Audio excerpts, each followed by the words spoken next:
Olá, ouvintes! Esperamos que estejam bem.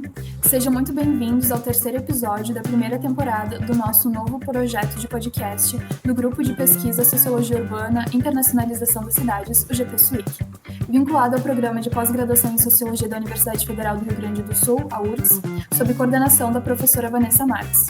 Eu sou Ana Paula, mestranda em Sociologia na URGS, e estou aqui com minha colega Mariana Castilhos, estudante de Arquitetura e Urbanismo na URGS. Nesta primeira temporada, nosso foco está sendo na Conferência das Cidades. Então, neste episódio, vamos tratar da 7ª Conferência Municipal da cidade de Porto Alegre, realizadas nos dias 29 e 30 de abril de 2025, na PUC-RS. Oi, pessoal, eu sou a Mariana e dando seguimento ao episódio, nossa ideia foi chamar convidadas e convidados que tivessem uma participação importante nos eixos temáticos da conferência. Por isso, nesse episódio, nós vamos conversar com as nossas convidadas, Seniliane Vargas da Silva, integrante do MNLM, e Sherlen Borges, conselheiro do CAU-RS, sobre a etapa municipal da Conferência das Cidades, em especial sobre o eixo regularização fundiária, habitação e saneamento. Então, damos as boas-vindas às nossas duas convidadas especiais e gostaríamos de pedir, primeiramente, para que a Ani fique à vontade para se apresentar para os nossos ouvintes e contar um pouco sobre o teu percurso e como ele se conecta com as temáticas urbanas. Olá, pessoal. Então, eu sou a Ani, me chamo de Ani do Movimento, né? Faço parte da coordenação estadual do Movimento Nacional de Luta pela Moradia, já faço parte do movimento há mais de 19 anos. Também sou sócia da TEMES, que é uma organização feminista e antirracista já há 22 anos. Né? A TEMES tem mais de 30 anos de atuação no empoderamento legal de mulheres em lideranças comunitárias. Faço parte do Conselho Municipal de Acesso à Terra e Habitação e também da Comissão de Terras e Territórios do Conselho Estadual de Direitos Humanos. E sou fundadora e coordenadora da Cooperativa de Trabalho e Habitação 20 de Novembro.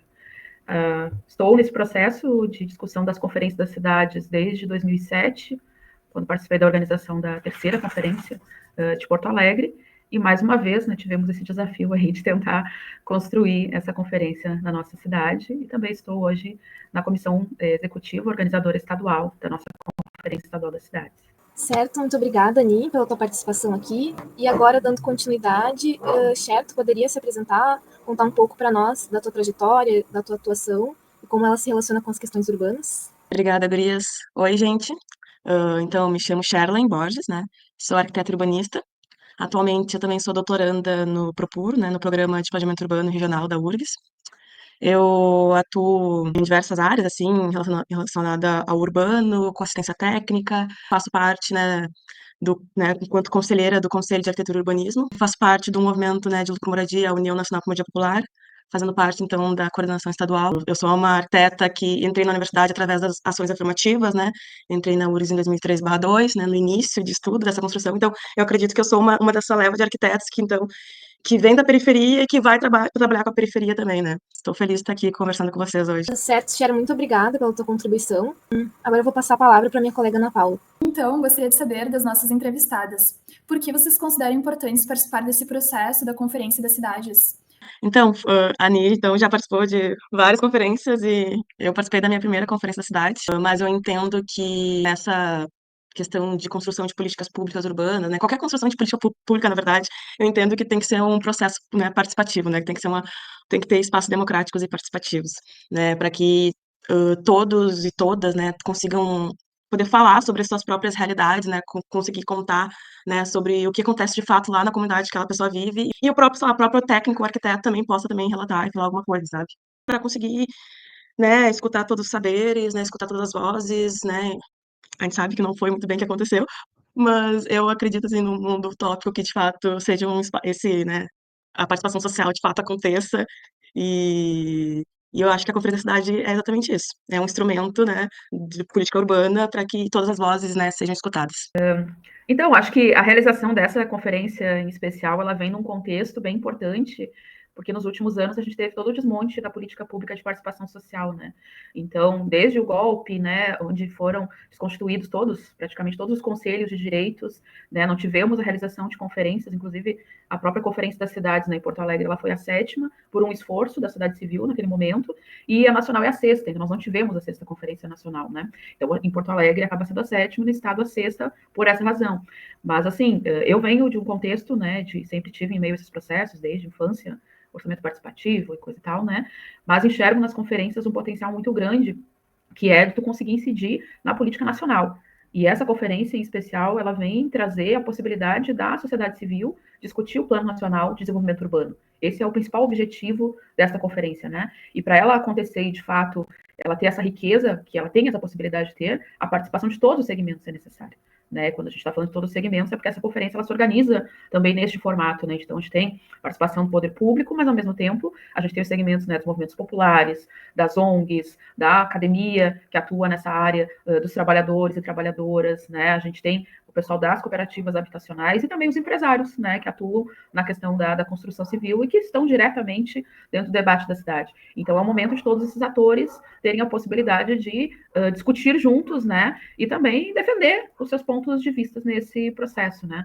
A Conferência de Porto Alegre foi extremamente tensa, porque nós, enquanto sociedade civil, já estávamos organizados para fazer a convocação da conferência. O prazo para o município fazer a convocação tinha encerrado no ano de 2024, mas houve uma brecha aí que permitiu, né, que fosse, então, convocado ainda esse ano, e a prefeitura fez a convocação, reuniu um grupo de aliados políticos, constituiu uma comissão organizadora com esses aliados, né, que foram escolhidos a critério de conveniência do governo, né, Sherling, segundo o secretário de governança, explicitamente nos disse, e nós tivemos que tensionar muito para que a sociedade civil organizada, né, que historicamente tem construído esse processo das conferências, pudesse, de alguma forma, né, muito truculenta ali, né, na recepção por parte do município, incidir nesse processo de organização, né. Então, a Conferência das Cidades em Porto Alegre acabou tendo esse caráter um pouco complexo aí de relações, né, inclusive, para quem participou, ficou bem nítido isso, né, a mesa de abertura não contava com ninguém da sociedade civil, por exemplo, né, nós tivemos com muito custo algumas falas ali dos segmentos da sociedade civil, mas no horário lá no final, né, depois de muitas horas de palestras e apresentações, né, das ações da prefeitura, inclusive algumas delas bem questionáveis, né, que foram feitas, né. Então, acaba que foi uma conferência um pouco complexa, assim, né. Mas eu acho que da nossa parte, enquanto organizações, né, e também da nossa parte enquanto movimento, assim, né, o Movimento Nacional de Luta pela Moradia, ele tem 35 anos, e ele está presente em Porto Alegre há 35 anos. Então, não, né, em Porto Alegre está construindo a pauta da habitação e o debate do desenvolvimento urbano há, né, mais de 3 décadas, mas também nacionalmente, né? Então, a gente participa da construção das conferências desde a primeira, né? A gente está no Conselho Nacional das Cidades desde a primeira Constituição do Conselho, né? Então, é um processo do qual nós, enquanto organização, já estamos muito dentro dele e sempre disputando, né, independente de quem esteja no governo, como um espaço extremamente necessário para esse debate da política urbana acontecer também a partir da perspectiva de quem está na ponta, né, de quem está vivendo a dura realidade das cidades, está organizado e tem condições de contribuir muito, com muito conteúdo para a construção das políticas públicas. Né? Não, é que ouvindo a Ani, eu estava lembrando de outras coisas que aconteceram. E tendo relação também com essa questão da participação popular, né, os processos participativos no planejamento urbano, nós também entramos numa disputa em questão com a data, né, e o local que aconteceu, no fim, a Conferência das Cidades, né, aqui em Porto Alegre, que na revisão do plano diretor já tinha acontecido na PUC, e daí, novamente, escolheram o mesmo local, em dia de semana, em horário comercial, né, para que, né, houvesse dificuldades para que a população participasse, né. Acho que quando a gente fala de participação popular, principalmente, né, porque participação social são vários segmentos, né, vai ter segmentos que, enfim, têm mais condições, até mesmo financeiras, de se deslocar, de garantir a sua alimentação, de ter, né, uma carga horária de trabalho mais flexível, e vão conseguir estar participando de diversos espaços com uma qualidade que quem não tem essas condições não vai poder, né? Uma companheira nossa lá da Restinga, é deficiente visual com bebê, e participou dos 2 dias de conferência, né? Não teve almoço também, Sharon, pro povo, né? Porque ficou toda a nossa galera comendo marmita na porta da PUC, e aí deles que dissessem que nós tínhamos que ir lá pagar nos restaurantes caros da PUC, porque já estavam nos obrigando a ir para aquele espaço deslocado em dia de semana, que eu acho que também é uma coisa que eles têm feito em todas as conferências, Sharon, para poder garantir a participação dos CCs. A gente viveu esse fim de semana também, em relação à Conferência das Mulheres. Eles usam dessa coisa do limite físico, né, do PPCI lá, dão X inscrições, aí primeiro eles passam para todos os CCs deles se inscreverem, e depois eles liberam o link, e quando chega o link para o nosso povo, já encerrou as inscrições.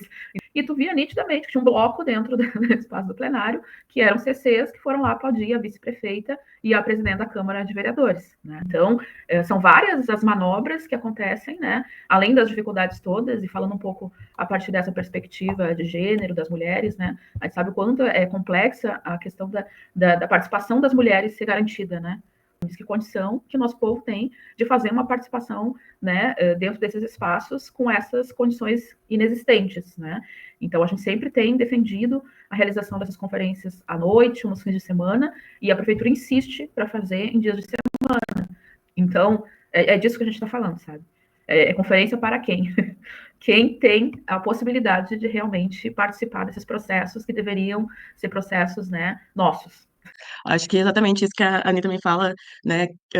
Conferência para quem, né? Porque uma outra manobra que eles utilizaram foi a questão dos ingressos, né? Do Simpla. E os próprios quem tem acesso à internet, acesso ao celular, teve dificuldade de mexer naquele Simpla e selecionou vários dos eixos temáticos, daí acabou esgotar os ingressos, né? Eu acho que tudo isso que vocês falaram foi, tipo, muito importante, assim, pensando, né, que existem muitas barreiras colocadas para essa participação social, né? E entrando agora mais, né, sobre o eixo temático da habitação, por que vocês escolheram esse eixo da regularização fundiária, habitação e saneamento especificamente? E qual que é a importância dele para a entidade que cada uma de vocês representa? Então, pauta da habitação, regulação fundiária, enfim, saneamento, são as nossas pautas fundamentais, né, de luta dentro do contexto da política toda do desenvolvimento urbano, mas a gente está falando enquanto Porto Alegre, né, que é um município que há muitos anos não se constrói moradia popular, né, a gente está falando das últimas moradias entregues com projetos ainda lá da época do governo Dilma.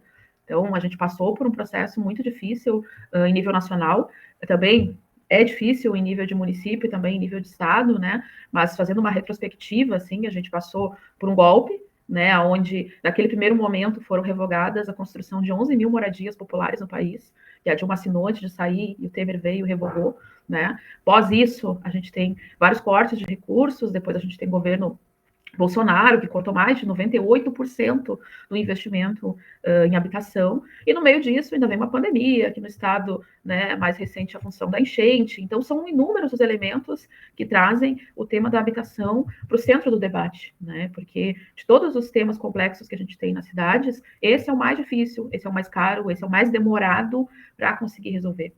E aí a gente está falando de um município que até há poucos dias tinha um levantamento, né, que era o cadastro do DEMAB, de 64 mil famílias sem moradia.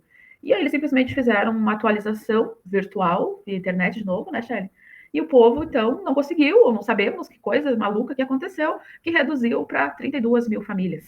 Ninguém viu onde foram construídas essas 30 mil unidades habitacionais, então, obviamente, né, o déficit habitacional da cidade está mascarado. Né? Fora a enchente, as pessoas que perderam suas casas e tal, né? Aí eles vão se defender, vão dizer que não entregaram tantos títulos, né, da regulação fundiária, né, que entregaram bônus moradia, que agora tem a compra assistida também do governo federal que está entregando, né, unidades habitacionais, e a gente vai ter que questionar, bom, essa regulação fundiária que o município tem feito é basicamente cartorial, né, é entregar um título para o mercado, basicamente é isso, porque é uma regularização que não vem com urbanização, que não vem com infraestrutura, que não vem com equipamento público, simplesmente é fazer aquilo que já estava caindo de maduro, como a gente costuma brincar, né, para fazer o título de propriedade, né. Bônus moradia não é política habitacional, a gente não considera uma política habitacional. Inclusive, se vocês observar as falas da prefeitura, né, há uns anos atrás, eles assumiam isso. Eles consideravam que o bônus moradia não era uma política habitacional e hoje eles já mudaram esse discurso, dizem que sim, né? Então, o que a gente tem nos últimos anos é essa regularização meio fajuta, do nosso ponto de vista, né? E essa questão do bônus moradia que serviu basicamente para fazer remoções. Então, basicamente, o processo de, né, garantia de moradia foi para fazer remoções, para garantir empreendimentos, para garantir, né, esse projeto político que eles estão buscando implementar na cidade, né? E costumo dar essa ênfase que eu acho super importante, assim, que as únicas 9 casas iniciadas obra durante o último governo Melo foram as 9 casas na aldeia Charrua Polidoro, né, dos indígenas, e que foi abandonada essa obra. Então, não existe nenhuma obra, não existe nenhuma casa construída e entregue por este governo, né, todos esses anos que teve no poder, né. E agora a gente tem um grande investimento do governo federal vindo para o estado e vindo para o município. Serão construídas mais de 3 mil unidades habitacionais com recursos do governo federal na cidade de Porto Alegre. E a gente está dentro desse debate, basicamente, né?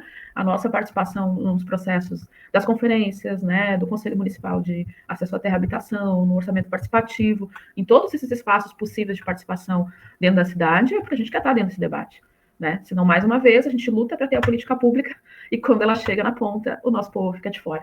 Né? E aí, bom, a gente tem as ocupações, a gente tem esse contexto, inclusive nós aprovamos, né, uma moção de repúdio ao projeto de lei da comandante Nádia, lá na conferência, que é o projeto de lei de criminalização das pessoas que participam das ocupações, né, que prevê que essas pessoas tenham seus benefícios sociais suspensos, não possam participar de projetos habitacionais e nem de concursos públicos. Isso é um tema extremamente grave em todo esse contexto que eu acabei de citar, porque é a criminalização dos mais pobres, é a criminalização dos que mais precisam, e é disso que a gente está falando. E não tem como a gente tratar da política, né, da habitação na cidade de Porto Alegre e não falar disso. Porque quando, né, não tem política de habitação, o povo não tem alternativa e vai acabar indo para um processo de ocupação, que é a forma mais rápida, muitas vezes, né, até numa certa precariedade, mas é o que tem, é o que é possível no contexto da cidade que existe hoje, né? Ouvindo a Ani comentando, assim, também, hoje no Jornal do Almoço estava o André Machado, né, falando, comemorando essas nove habitações, né, que foram feitas no governo Mello, né, então, ele falou agora que não foram nem entregues, não foram nem concluídas essas reformas, essas obras, e tem dados aí também, né, do próprio IBGE, que fala dos imóveis vazios, dos imóveis ociosos, né, muita gente sem casa, a enchente de 2024, 2023 ali também, acho que só reforçou a importância, né, tipo, tanto das ocupações e da luta por moradia, né. Daí, em relação ao CAU, ao conselho também, acho que o próprio conselho, ele vem buscando, né, estar atuando e lutando, por exemplo, por uma assistência técnica, né, de qualidade, para que a lei da assistência técnica, que eu não vou me recordar agora o número, mas que ela seja implementada de fato, né. E o próprio CAU, ele tem o programa Nenhuma Casa Sem Banheiro, né, ele tem atuado, né, fazendo parcerias, né, no estado todo. Então, acho que, enquanto Conselho de Arquitetura e Urbanismo, né, esse olhar, né, para a política de moradia, né, para habitação, moradia digna, né, qualidade de vida urbana, ele vai pensando também que o arquiteto e o urbanista, ele tem um papel também social, né, um papel ético social, não é só questão, né, do arquiteto urbanista que faz só o desenho urbano, que faz, né, a questão ali, né, de estética, o papel do arquiteto urbanista vai muito além, né. Isso que vocês falaram, assim, sobre a questão da pandemia e da enchente, como isso agravou, né, a questão da habitação. A Secretaria de Assistência Social do município divulgou um dado de mais de 5.000 pessoas em situação de rua, né? E como que aumentou tanto o número de pessoas em situação de rua pós enchente e diminuiu a quantidade de pessoas que precisam de habitação em Porto Alegre, né? Acho que a Nick, a minha colega de Ciências Sociais, tipo, também se questiona um pouco sobre como esses dados, eles não conferem, a gente tem um apreço muito grande, né, por esses números divulgados. Eu acabei esquecendo na apresentação, que eu sempre esqueço a parte acadêmica, né, a minha formação é em Ciências Sociais, inclusive a prof. Vanessa foi minha professora. A gente tem essa questão da análise dos dados, né, Ana? A gente sabe, e também a gente sabe o quanto eles são possíveis de manipulação, né? Então, nós não temos dados muito precisos para basicamente tudo que a gente precisaria ter dados, né? Eu vejo a própria questão da campanha nacional Despejo Zero, né? Fez um mapeamento aí das pessoas ameaçadas de despejo, que hoje é cerca mais, né? De 1,5 milhão de pessoas, sendo que mais de 900 mil são mulheres, né? Então, são dados que eles acontecem, eles existem e a gente tem pautado a nossa luta em cima deles, mas não são dados oficiais. São dados que a gente construiu a partir de um mapeamento dos próprios movimentos organizados, até onde nossos braços alcançaram. Por exemplo, a população em situação de rua, os dados que eles trazem é das pessoas abordadas. Então, quer dizer que se tu não foi abordado, tu não existe. Né? A mesma coisa em relação ao cadastro do EMAD, é um site. Se tu não teve condições de entrar naquele site e de cadastrar, a tua necessidade de moradia não está mapeada. Né? Então, todos esses dados, eles são bem questionáveis. Né? Mas, assim, falando da realidade concreta, né? E menos dos dados. Então, e a gente observa, claro, no cotidiano da gente, o aumento dessa população. Inclusive, né, um tema bem complexo, né, que tem sido tratado pela prefeitura muito no viés da segurança pública, mas muito pouco no viés da assistência, inclusive retirando, né, os cobertores, as coisas das pessoas, esse inverno extremamente rigoroso que a gente está passando aí nesse período, né, tem aumentado o número de pessoas na rua que são pessoas trans, que muitas vezes são expulsas de casa pela sua orientação sexual, por sua identidade de gênero. A gente tem pessoas com questões de diagnósticos de saúde mental que não foram tratados, né, simplesmente foram mandadas para a rua ou saíram para a rua por causa da sua condição. A gente tem pessoas que têm problema, sim, né, com o uso de drogas, mas aí também tem uma diferença de classe, né? Se é um filho da classe média que tem um problema com o uso de drogas, ele vai para uma clínica particular, a família mantém, a família acolhe, a família, né? Agora, quando é um jovem da periferia, é isso, quando é um jovem pobre, a família não tem condição, a família não tem nem muitas vezes conhecimento de onde buscar o auxílio, vai acabar parando na rua. E é disso que a gente está falando também, a gente está falando daquilo que é a consequência de todo um sistema que coloca as pessoas nessa condição, né? A gente tem essa questão da saúde mental, que eu acho que é um tema extremamente importante, e não só a população em situação de rua. Todo mundo está doente, eu costumo dizer, né? Essa questão da própria moradia. Muita gente que vivia de aluguel, né, acabou não tendo mais condição e foi para ocupação.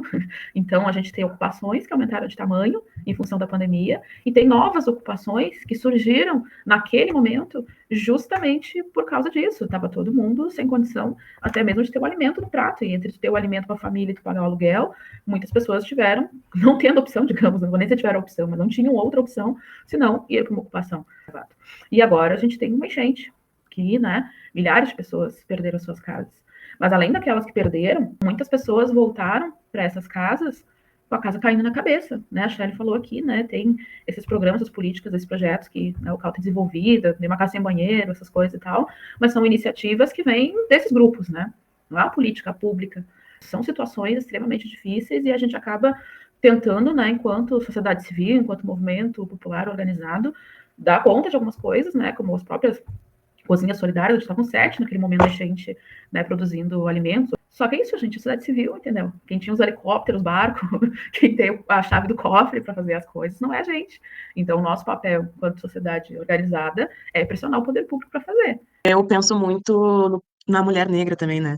Acho que por ser mulher negra, enfim, por ver a realidade da minha própria família, assim, essa questão de saúde mental, se eu vou ter como pagar o aluguel amanhã, né? Se eu vou ter o que dar de sustento, o que que eu vou dar de alimento pro meu filho, né? A vida financeira, não ter casa, não ter teto, né? Não ter essa vida digna que todos nós deveríamos ter, né? Não ter isso acaba com a gente, né?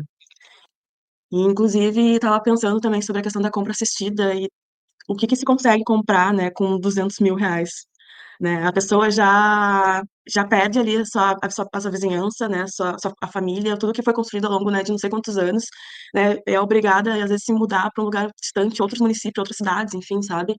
Não é uma política pensada, né, para o povo, né, que está sofrendo e precisando, de fato, né, dessas políticas. Assim, eu fiquei pensando bastante sobre isso que vocês falaram, e também da pergunta anterior ainda, como que vocês sentiram que a entidade que vocês estavam representando foi afetada nessa questão do dia da semana, assim? O CAL, ele estava uma das formas que ele achou de tentar motivar, né, e fazer com que os arquitetos urbanistas também participassem nesse momento era através do Instagram, né? Tipo, divulgando, vai ter conferência em tal cidade, vai ter, né? Venha participar, enfim. Mas é muito difícil. Agora, nessa mesmo de Porto Alegre, não teve muitas participações dos profissionais, mas, né, seguimos, né, atuando junto tanto com entidades acadêmicas, movimentos populares, né. Ouvindo a fala de vocês, assim, fica muito nítido, né, sobre como as pessoas, de modo geral, que estão com necessidades básicas, assim, enfrentam para conseguir o mínimo, né? E porque Porto Alegre, de fato, não oferece nenhuma alternativa viável, assim, de moradia, habitação que seja digna, né? E fica nítido também como esse eixo, ele perpassa diversas instâncias, assim, da vida das pessoas, né? Desde questões básicas, de ter banheiro, de ter saneamento básico, até questões de saúde mental, assim, né? Então, realmente, são políticas públicas que deveriam ser extremamente efetivas e a gente vê que a prioridade do governo não é essa, né? Mas aí eu queria perguntar para vocês falaram bastante sobre a questão da dinâmica da conferência, né, sobre essa dificuldade da participação, mas se tratando da dinâmica do dia, assim, da conferência, dos 2 dias, né, vocês acharam que a dinâmica como que vocês acharam, assim, que ela foi bem conduzida? Bom, bem conduzida é meio difícil de dizer, né? Até porque os 2 dias acabou às 9 e pouco da noite. Inclusive, a pauta da eleição dos delegados e delegadas lá no final foi bem tensa, justamente por causa dos atrasos, né? É impossível que as pessoas vão estar lá até o final, ainda mais pessoas nessa condição que a gente acabou de descrever aqui, né? Que vem de territórios distantes, como eu citei aqui a Restinga, que levaram as crianças, ou tiveram que deixar as crianças e ter que voltar lá para atender as crianças, como é o caso das mulheres, né? E a conferência ela foi toda amarrada desde o princípio, né? Algumas coisas a gente conseguiu, né, com muita pressão e ajustando, né, tipo a própria questão ali da inscrição online, a gente avisou o tempo todo que ia dar problema, e eles tiveram que admitir que deu problema. porque como era pelo sistema do Simpla, como se estivesse comprando um ingresso de um show e tal, as pessoas não entendiam esse negócio. As pessoas têm muita dificuldade com essas coisas virtuais, né? E isso abriu uma brecha para a gente pautar junto com a prefeitura a possibilidade de dar um limite de horário para o credenciamento presencial, né, dessas pessoas que tinham feito a inscrição online e que depois abrisse para quem não tinha conseguido fazer online, né. E da dinâmica do processo mesmo foi, eles usaram praticamente o primeiro dia da conferência para propagandear a prefeitura. Nós, quanto Sociedade Civil, depois de muita briga, conseguimos, né, ter breves minutos de fala no final da noite, com o plenário quase esvaziado já, né, e no dia seguinte, nos debates em grupo também, teve várias dificuldades, especialmente relacionadas à metodologia, que não discutiu, né, o texto base nacional. Eu até brincava que tinham feito uma coisinha lá de um formulário de orientação que parecia uma provinha da quinta série, assim. Dizia, o que vocês acham disso, daquilo? Tipo, já dando a resposta para as perguntas, o que tu acha mais importante? Isso aqui é Estado, município, nacional. Então, tipo assim, não tratou do texto base do Plano Nacional de Desenvolvimento Urbano, que era o nosso principal objetivo, né? E a gente conseguiu, enquanto, né, sociedade civil, manter, né, firme a nossa mobilização na medida do possível. Conseguimos garantir ali uma delegação completa, né, de acordo com o que era destinado para Porto Alegre, com possibilidade de eleição de delegados para o Estado. Não teve uma grande mobilização dos empresários, né, então eles discutem as coisas em outro lugar, não estão nem aí para nós. Eles já decidiram tudo lá com a cúpula da prefeitura, eles vão ficar perdendo tempo em conferência, né? Até porque eles são minoria, então eles vão tomar um pau e eles nem vêm, né? E aí nós conseguimos, no final, ainda indicar, né, acho que 9 cooperativas habitacionais pelo segmento das entidades da construção civil, além, né, de todos os outros segmentos ali que já estavam previstos. A prefeitura não conseguiu atingir os 40 e poucos, 43, se não me engano, delegados que eles teriam direito para participar da conferência estadual. Acho que ficou em 27, porque justamente tinham que estar presentes lá. E como os representantes da prefeitura eram os CCs não foram tão fiéis assim quanto o nosso povo ficou até o fim lá para poder garantir, né, que a gente tivesse uma delegação importante aí na conferência estadual. Em termos de metodologia foi isso, gente, foi extremamente atropelado, né, inclusive teve alteração no calendário nacional, teria mais de um mês ainda para poder realizar a conferência, e eles bateram o pé que queriam fazer ali, correndo, atropelado, daquele jeito que foi, tentando, né, ou pensando que a gente não teria condições de se organizar, né, Shelly? E o movimento popular, as entidades da sociedade civil foram lá, lotaram um auditório de 500 pessoas, levaram suas reivindicações, construíram propostas muito coerentes, né? Acho que a sintonia entre os atores da sociedade civil que constrói essa pauta é muito boa, né? Tu vê isso na composição das propostas, né? Que a gente vai, muitas vezes, até complementando a proposta um do outro, mas está todo mundo numa mesma linha, né? E acho que esse é o espaço também da conferência, né? A gente costuma dizer que é o lugar de a gente escrever as coisas bonitas, e a rua é o lugar da gente garantir que elas se efetivem, né? Então, um pouco esse é o método, né? E a conferência também, lá no final, vai eleger, né, o Conselho das Cidades. Então, para nós, enquanto organizações, também é um momento importante para isso, né? Então, nós vamos eleger nosso Conselho Estadual das Cidades, na Conferência Estadual, de 29 a 31 de agosto, e vamos eleger o Conselho Nacional das Cidades em Brasília. E esses espaços, né, e esses atores é que vão estar, durante todos os próximos anos, acompanhando, fiscalizando, discutindo e debatendo toda a política nacional de desenvolvimento urbano. Então, para nós, isso também é um outro tema bem importante que passa por dentro do processo da conferência. Nós, desde a terceira conferência, já aprovamos como propostas, né, a criação do Conselho das Cidades em Porto Alegre, nunca deram nem as horas para nós. De novo, aprovamos, né, mais uma vez na 7ª conferência, provavelmente não vão dar bola para a gente de novo, né, até porque eles criam outras estruturas aí, né, afins, que, enfim, né, os caras permitem, né, no nosso entendimento, com a criação do Sistema Nacional de Desenvolvimento Urbano, deveria ser obrigatório. Tipo assim, não vem dinheiro para Porto Alegre do governo federal se não tiver o Conselho das Cidades. Só que não, então, são as questões que ainda não estão alinhadas, né, dentro da gestão pública, que não tornando obrigatório, acaba não acontecendo, né. E tivemos a boa notícia nessa semana, a gente reuniu com o secretário estadual de habitação, e a gente vai conseguir ampliar a participação da sociedade civil no Conselho Estadual das Cidades. Então, foi alterado por decreto do governador a composição do Conselho Estadual, reduzindo a participação da sociedade civil, poder público com 10 e a sociedade civil com 6, e agora a gente, a partir dessa conversa e dessa reunião que teve essa semana, a gente vai, pelo menos, conseguir a paridade, ainda não é o ideal, né? No nacional é mais de 60% é a sociedade civil, então pelo menos meio a meio, né? Serão 12 poder público e 12 sociedade civil, e a gente conseguiu dobrar, então, né, o tamanho da sociedade civil dentro do Conselho Estadual das Cidades. E isso é outro tema bem importante que passa por dentro do debate da conferência aí que está na pauta. E eu só fiquei pensando, né, isso se dá muito porque a gente tem muitas mulheres combativas aí, né, na frente, aí, lutando para que isso aconteça, né, e que a gente consiga ter esses espaços, né, também disputando aí a política urbana. Eu tava lembrando outra disputa também que a gente conseguiu dentro da metodologia, que foi a questão dos eixos temáticos, né, na construção dos eixos temáticos.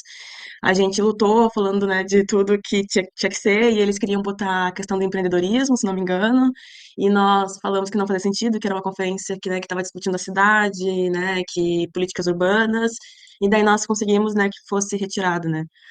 Pensando aqui que mesmo com tantos problemas assim nessa dinâmica, essa luta dos movimentos, especialmente que se fizeram presentes, foram muito visualizadas nas propostas, assim. Então, entrando nessa questão das propostas do segundo dia, eu queria saber como é que vocês avaliaram as propostas do eixo que saíram, né, que foram aprovadas, e se vocês destacariam algumas em especial, assim. Então, são várias, assim, mas vamos tentar trazer para a cidade, para nossa realidade, né?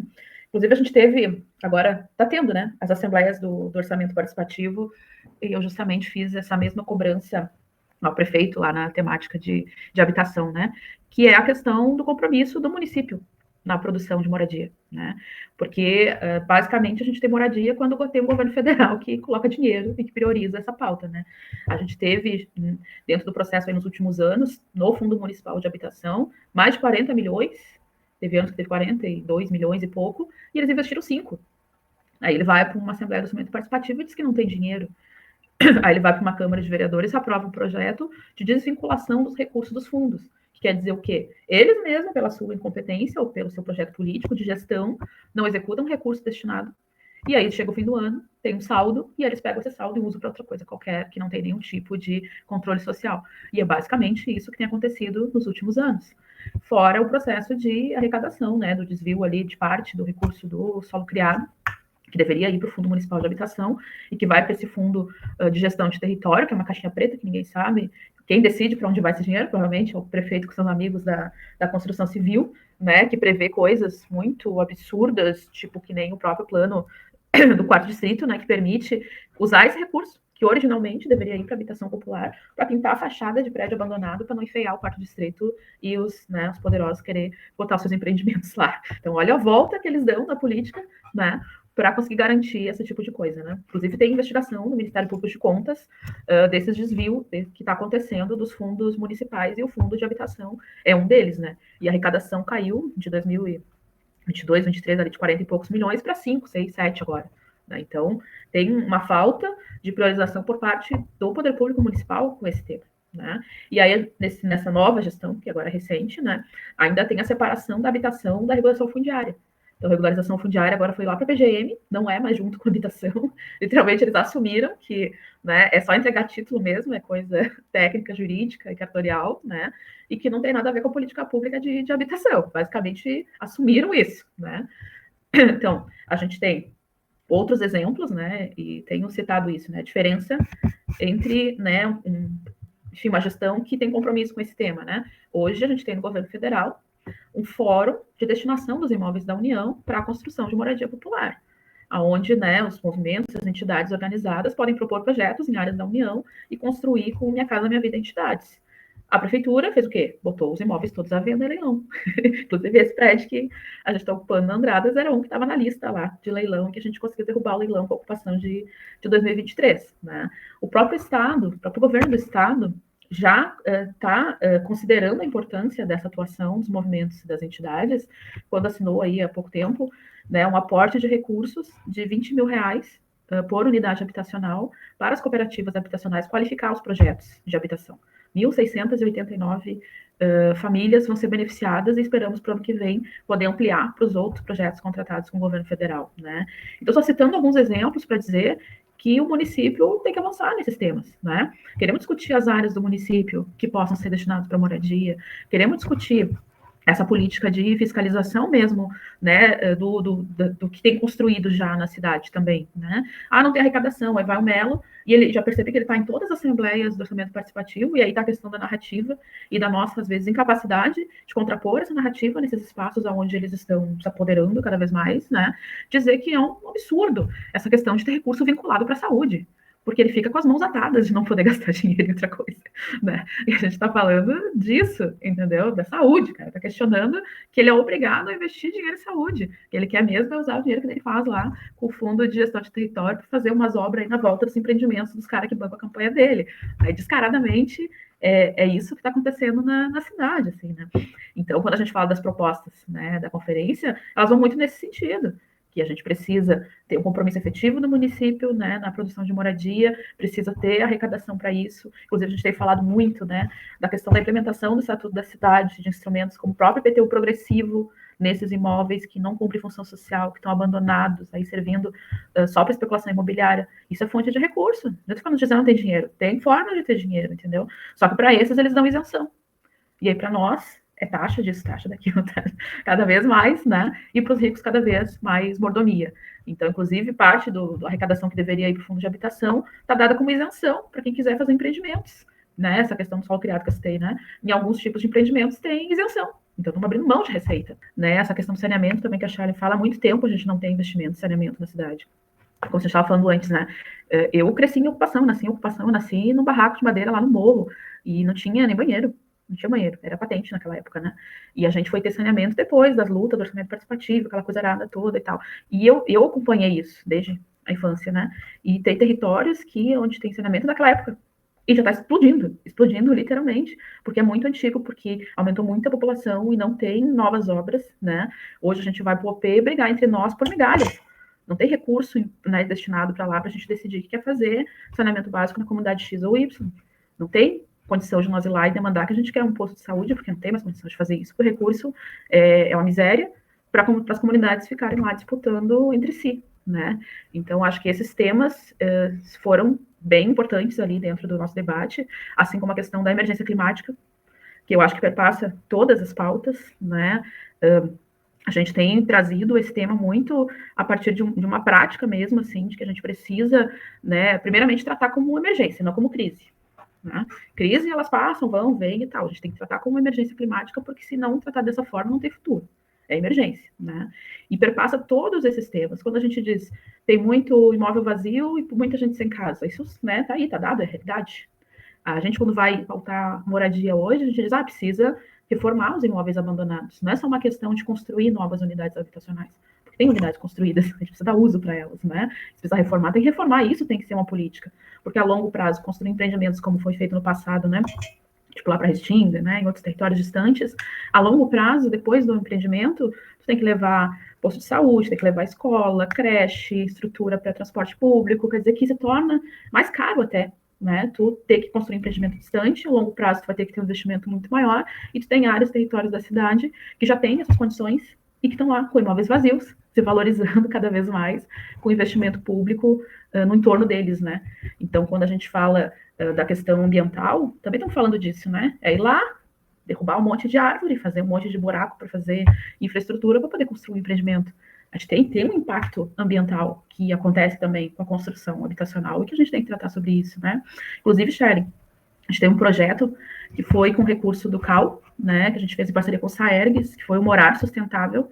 Então, o assentamento 20 de novembro, a partir desse edital, conseguiu construir um projeto de moradia popular sustentável, que é o assentamento 20 de novembro, né, que prevê energia solar, que prevê a cisterna, que prevê a horta, que prevê lá várias alternativas de iluminação natural para, né, economizar o uso da energia elétrica, a questão do paisagismo, do espaço público, para além disso, né, uma perspectiva de sustentabilidade, que ela também é social e econômica. Então, os espaços de geração de renda, o espaço da ciranda das nossas crianças, a pracinha, a biblioteca, espaço cultural, né, essa integração do território do quarto distrito com o projeto do pátio público aberto à comunidade para fazer as feiras, eventos, enfim, né? Então, quando a gente está falando de moradia, a gente está falando de algo que não é um quadradinho onde tu larga uma família dentro e diz, resolvi o problema. Ou então, como eles costumam dizer, né? É natural, o povo não se adaptar e ir embora. Então, não é, pode tratar dessa forma. É natural, não dá certo? Tem que dizer que não deu certo, entendeu? E se não deu certo, tem que verificar por que não deu certo e tentar fazer de outra forma, né? E é dessa forma que o poder público tá olhando para a política de habitação. Eles botam as pessoas dentro dos quadradinhos sabendo que vai dar errado. Então, o próprio compra assistida. Já citou aqui vários exemplos, né? As pessoas estão acostumadas a morar em casa, aí vão comprar um apartamento X dentro do condomínio Y, que as pessoas não vão conseguir se adaptar. E daí, se é uma pessoa, né, que trabalha com reciclagem, se é uma mãe, né, uma mãe solo, que depende de toda uma rede de apoio que tem no seu entorno, no seu território de origem, para poder trabalhar, poder sustentar essa criança, como é que vai viver, né?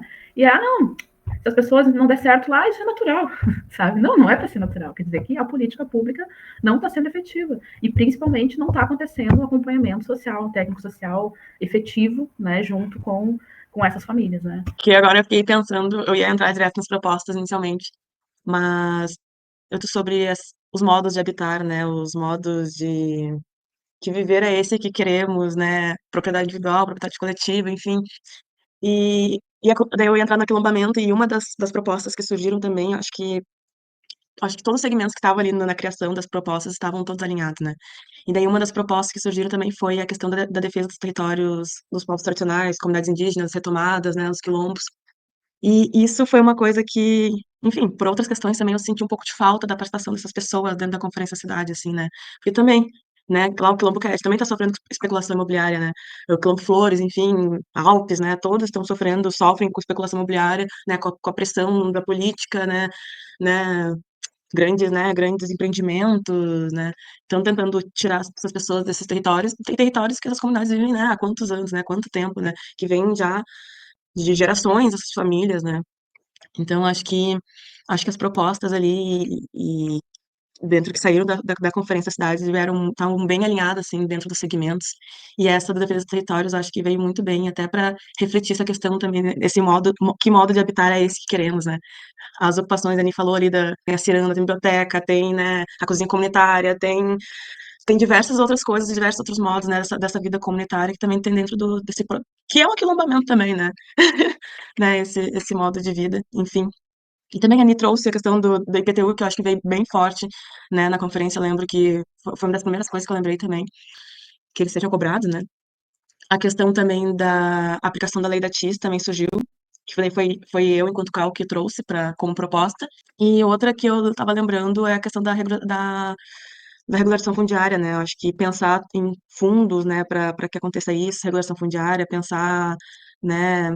Agora, por exemplo, em Porto Alegre vai estar acontecendo os PACs, né, vai ter o PAC na Bom Jesus, né, enfim, espero que saia. Mas pensar também nessas regularização fundiária de todos os territórios, né, que precisam, né, dessas comunidades, né, que não tem saneamento, que não tem energia elétrica, né, que é tudo difícil, que não tem pavimentação nas ruas, enfim. Eu acho que as propostas estavam bem boas, assim.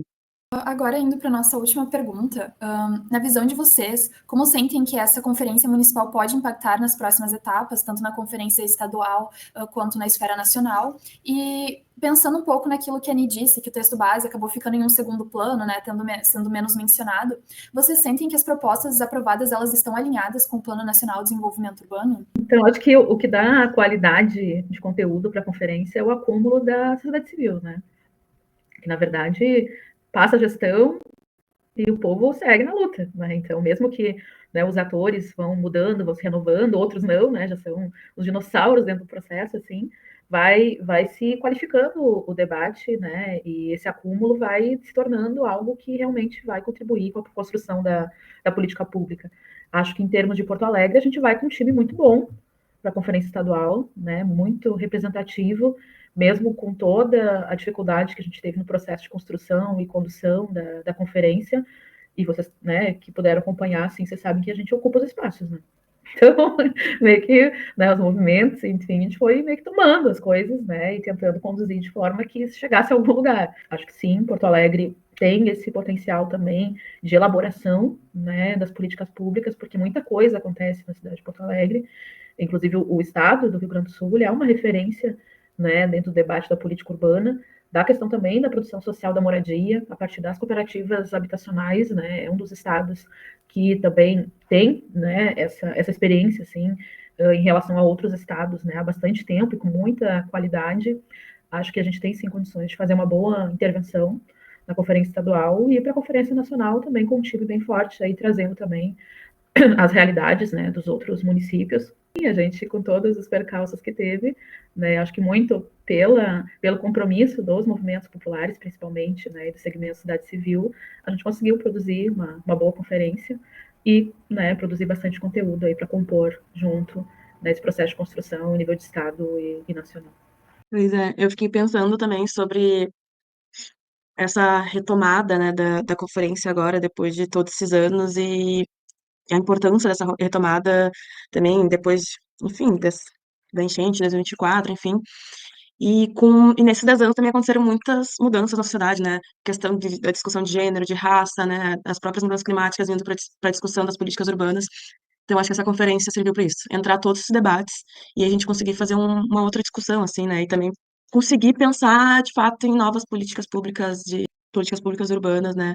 Para concluir, que eu acho que a conferência ela é importante, foi importante essa retomada, é importante ter esse espaço de diálogo, né, entre os segmentos, né, para a gente se olhar, discutir, construir as propostas. Eu sinto que foi essencial ver as pessoas, né, enfim, e eu acho que está bem alinhado, assim, com a Política Nacional de Desenvolvimento Urbano. Eu acho que tem que agora pensar em tentar formular diretrizes que, de fato, né, sejam pensadas, né, pro nosso município, enfim, pro nosso estado. Então, para finalizar, né, eu gostaria, se vocês quiserem fazer alguma consideração final, se vocês têm algo para falar da conferência que as perguntas não contemplaram, assim, vou deixar a palavra para vocês. Enquanto CAL, enquanto conselho, né, eu acho que eu destaco que os arquitetos urbanistas tinham que participar mais, estar nesse espaço também, junto, né, com os movimentos populares, junto com as entidades acadêmicas, estarem construindo, né, a cidade que a gente quer, né, construindo uma cidade mais equitativa, uma cidade mais que pense, né, nas diferenças, né, sociais, né, de gênero, né, uma cidade antirracista, enfim. Eu acho que, enquanto conselho de arquitetura, acho que tem um outro olhar para as comunidades, né? Tem essa nova leva de arquitetos que tem, né, trabalhado com as comunidades, né, fazendo assistência técnica. Acho que a arquitetura é uma profissão muito grande, né? Pode trabalhar lá com interiores e pode trabalhar com comunidades, enfim. Mas a conferência, ela está pensando em todos, então, a política urbana da cidade. Então, acho que destacar e trazer a importância da participação desses profissionais, né, nesse espaço, para que, de fato, seja construída uma cidade mais justa. E agradecer, né, o convite. Então, primeiro agradecer o convite, né, para estar contribuindo aí com esse debate. Acho que a gente está aqui construindo um debate que ele vai, né, ser compartilhado aí com o povo também da universidade, especialmente da universidade pública, né, então acho que é importante destacar esse papel também, né, da universidade pública e dos profissionais que são formados a partir disso com investimento público, que é de todo mundo, né, e esse retorno à sociedade, né, que passa também pelo conhecimento dessas questões que a gente falou aqui, que fazem parte da realidade da maior parte das pessoas, né? E a gente está falando da sociologia, a gente está falando das ciências sociais, a gente está falando da arquitetura, que são todas profissões muito conectadas com essa pauta do desenvolvimento urbano, né? A gente tem experiências muito boas com arquitetura, inclusive com a faculdade de arquitetura ali, né? Teve 2 turmas da faculdade fazendo os projetos da reforma da ocupação lá da Andradas durante todo o semestre, e essas parcerias com o CAL, com o SAERGS, né, com a FNA, são sempre muito importantes para nós, enquanto não se implementa a lei, né, da assistência, né, na habitação de interesse social e da assistência técnica. Essas parcerias, elas são importantes, assim como a própria perspectiva, né, da sociologia urbana, olhando para tudo isso que a gente está dizendo, né. Agora, de manhã, a gente teve uma reunião ali da comissão organizadora da conferência estadual e, de alguma forma, entrou para a pauta que toda a sociedade civil tinha que ter 2 representantes só, sendo que são diversos segmentos, né? E a gente estava ali fazendo a defesa justamente disso, que seja ONG, seja acadêmico, seja trabalhadores, seja movimento popular, seja poder público, seja empresário, seja cooperativa, todos esses atores, eles fazem parte do processo da construção da cidade, mas cada qual a partir da sua perspectiva. E que justamente o momento das conferências é um momento de ouvir o povo, né? Inclusive, esse questionamento a gente sempre faz. Não é o momento de a gente ficar ouvindo um monte de palestra e propaganda de governo. É o momento do povo ter voz, do povo dizer o que entende como uma política pública adequada para determinado tema e mais emergencial, prioritária nesse momento, né? E na vida cotidiana também. Os sociólogos atuam aí nos projetos de trabalho técnico-social, junto com os empreendimentos habitacionais, né? Nós, nas cooperativas, a gente desenvolve isso durante todo o processo de obra, pós-obra, antes de obra. Então, tem um processo de organização comunitária muito efetivo e que isso falta a maior parte da política pública executada pelo poder público, né?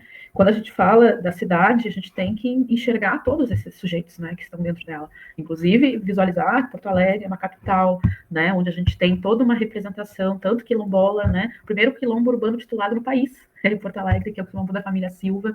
São muitos quilombos que a gente tem na cidade em processo de reivindicação ali de território, né? Assim como a gente tem as comunidades indígenas, tem as retomadas, são 3 etnias diferentes, né? São 3 povos diferentes, guaranis, caigangues, charrua, vivendo nessa cidade, né? São territórios na extrema periferia, são territórios dentro de ilha, então, quer dizer, é uma complexidade, né, tão grande e uma diversidade, né, tem esse tema da população em situação de rua, que é emergencial e que passa por todo um contexto aí de várias falhas, né, na política pública, tem essa perspectiva que as mulheres trazem, né, tanto para o processo da participação política, que é isso, né, que a Charlene está dizendo também, essa conferência ela acontece num outro contexto, né, quando eu lá participava da conferência lá em 2007, quase 20 anos atrás, era outra realidade, né, a gente fazia fanzine para mobilizar e organizar as nossas pautas e a gente levava para a conferência. Hoje o povo tem Instagram, tem, né, faz live pelo Instagram, faz reunião online, só abre um link,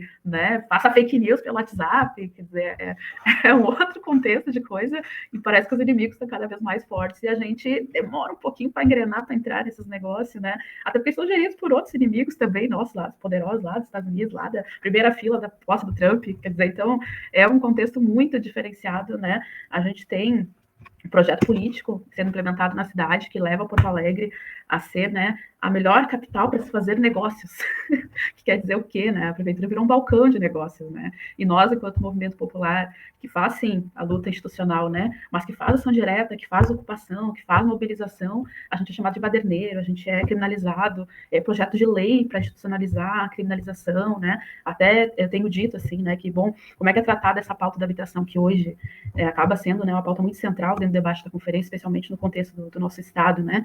Se a gente vai para o orçamento participativo, que eles dizem, né, a democracia participativa da cidade e tal, demanda habitação, vem uma resposta lá, vem inviável, né, porque o recurso não é suficiente, porque o município não investe recurso próprio para a produção da moradia, né? Se a gente vai, ocupa um prédio público, né, destinado para moradia, para abrigar pessoas que perderam a casa na enchente, a gente é criminalizado, fora o projeto de lei, né, da comandante Nádia, que está para ser votado a qualquer momento na Câmara de Vereadores. Pode ser a primeira pauta de estreia, né, depois do recesso da Câmara de Vereadores. Então, para encerrar, né, dizer isso, assim, que nós temos sim que construir a resistência dentro dos espaços de participação social, por mais que tenham as dificuldades, por mais que sejam prefeituras, um governo do estado que não nos ouve, um federal que faz as suas composições malucas e que às vezes se perde no horizonte, a gente precisa, enquanto sociedade civil, estar organizado, mobilizado e forçando para que as coisas se efetivem. Mas o espaço, como eu disse, das conferências é isso, é a oportunidade de ir lá e propor, escrever cadernos muito bonitos com propostas de um mundo ideal que a gente gostaria que tivesse, uma política pública que a gente gostaria que tivesse, mas na prática é na rua, é na mobilização, é no processo de organização que a gente garante que isso aconteça, né? Mas que a gente nunca deixe de colocar, né, como uma prioridade manter esses espaços. Porque pior seria não ter as conferências, não ter os conselhos, não ter essa possibilidade de diálogo, por mais que às vezes seja muito truncado, seja muito difícil, né? A resistência ela tem que se manter firme, né? E tem a conferência estadual aí no final de agosto, né? A possibilidade de se inscrever como observador ou observadora. Então, o povo aí da sociologia urbana, a galera aí que estiver acompanhando o podcast, também pode buscar mais informações e ver como acompanhar mais de perto o desfecho do próximo capítulo dessa debate aí da Conferência das Cidades. Obrigada, Gris. Nossa, assim, muito obrigada, assim, de verdade, assim, por tudo que vocês compartilharam, as experiências, as perspectivas, foi muitíssimo enriquecedor pra gente, assim, eu quero agradecer de verdade vocês, eu aprendi muito escutando vocês e eu tava lá na conferência, então acho que vai ser super enriquecedor para as pessoas escutarem vocês também. Igualmente, da minha parte, agradeço demais pela participação de vocês, pelas contribuições, aprendi muito também. Bom, então, a gente agradece em nome do GPS Week, né, todos os integrantes, as convidadas de hoje, Cililiane Vargas da Silva e Sheldon Borges, por terem participado desse episódio. E também agradecemos aos ouvintes, as pessoas que acompanham esse novo projeto. Então a gente pede que quem está ouvindo compartilhe esse episódio, comente, enfim, nos siga nas redes sociais. E então ficamos por aqui e até o próximo episódio.